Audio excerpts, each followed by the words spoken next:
In this episode, it's one step forward, two steps back.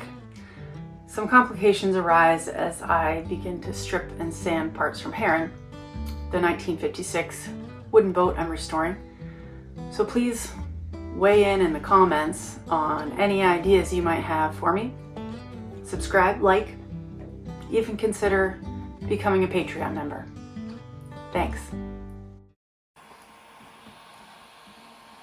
As planned this winter, I've been working on parts and pieces on Heron in my shop.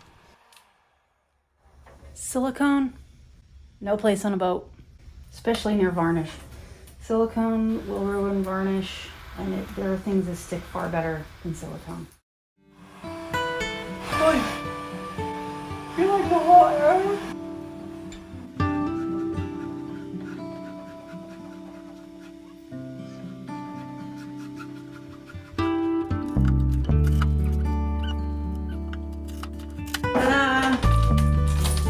Label all of your parts. I remember this goes here now.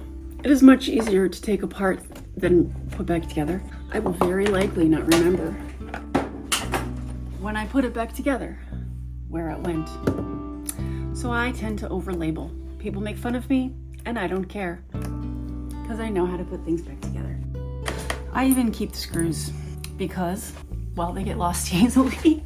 And also, if I do end up replacing the screws, it's much easier to know what size and length and screw head this is than just figure it out along the way. And I will label this forward hatch dog. And I have a box labeled Heron parts where it will go. When I use the heat gun, I angle it in the direction I'm scraping because it helps kind of preheat the rest of it, so by the time I get down here, it's already preheated, and it makes a difference.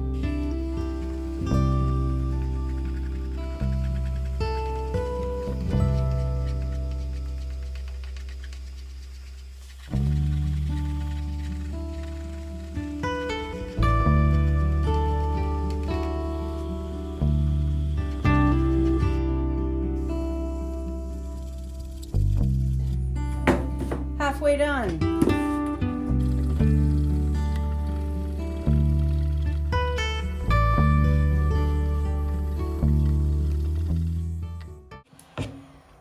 It's probably obvious, but you want to scrape with the grain. When you get to the corners, it gets a little tricky, so I usually kind of split the difference and go off to the side. Sometimes it matters which direction you're scraping in, because if you get down to bare wood, you go against the grain, then you get all messy.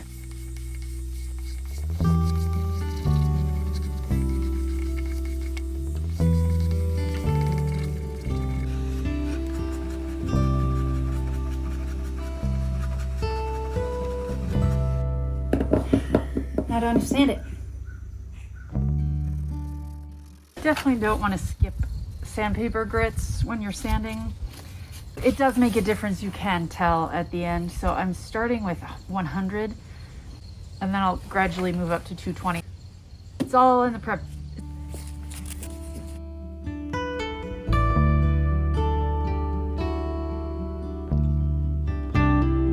This side edge has been sanded with a machine. You can see those little swirls, which is, I mean, you have to look really hard to see it, but it's been ingrained into me, no pun intended, to not have those little swirls. And so I hand sand, and I don't use paint stripper, I use a heat gun, but people do that too. So we're the one way to do this. Usually my sequence of sandpaper goes 80, 120, 180, 220, sometimes 320 or 400. Not on my boat. But I have laying around 100, 150, 180, and 220. That's what I'm gonna do.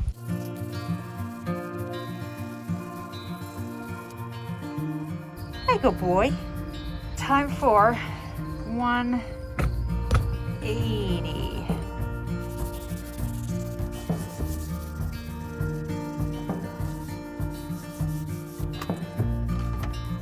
It is worth buying the good sandpaper. this purple stuff versus the brown stuff. Big difference. I cannot overstate how much silicone can mess up varnish. And so I am drilling out all of these holes to make sure I get all the silicone that was in those holes. I've spent some winters varnishing, and once upon a time I varnished, it's probably a 48-foot boat. It took all day to sand just the toe rails along the outer edge of the deck. And as soon as I coated it, the brush started putting fish eyes, which are just little perfect circles of, it's like oil and water. It does not mix. And I couldn't figure out why. But the outside of the toe rail and the hull, there's a tiny seam that somebody had put silicone in once upon a time. It was not visible. It was not the whole length of the boat. Just that little bit contaminated the brush. Ruined my whole varnish job. It was a disaster. So, I hate silicone. I'm drilling these out.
What already? What?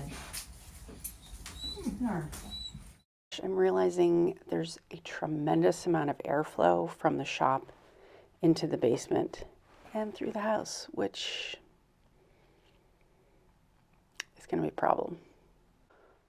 All that extra airflow into the house I wasn't anticipating means I need to seal off the shop from the basement better. However, there's also a leak in the roof of my shop. It has not rained recently. There's definitely evidence of wet. It's not just there, it's there, and it's down there. Right above us is a porch. I can't seal off the air leak and then just trap moisture somewhere. One step forward, two steps back. Before I can jump back on Heron, I have to deal with leaks, air leaks and water leaks. So we shall inspect the situation.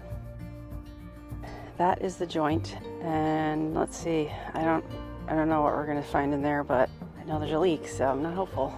I'm gonna clean it out first so I can see better. Let's hope I don't clog the vacuum. Let's see if we can get in there. It's fastened though. Whoa. Well, that was nice of them. However, I put that flashing in up on the porch, and we got a lot of rain, snow, slush, and it's all dry there. So that phase is complete. And now I feel comfortable putting spray foam up in there once I take all the organic matter out of those gaps and get these two walls isolated. But you can also see nothing is presently wet, even though we've had a lot of snow and then ice and rain.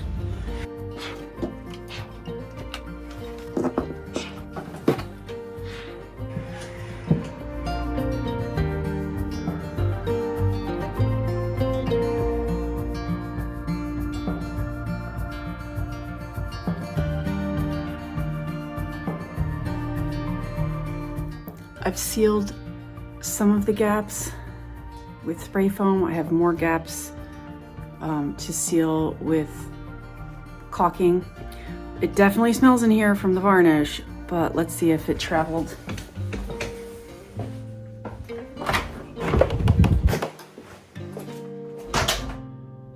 Not so bad. Not.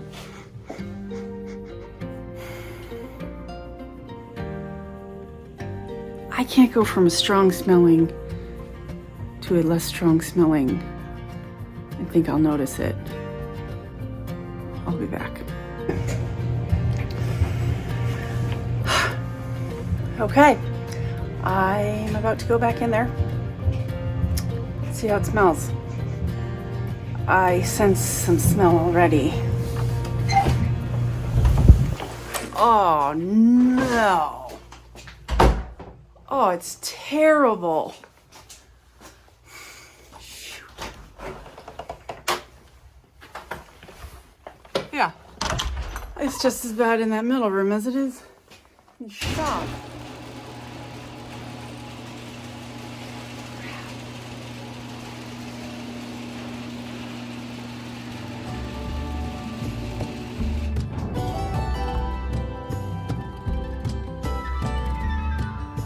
At least there's not a leak and it's wet outside.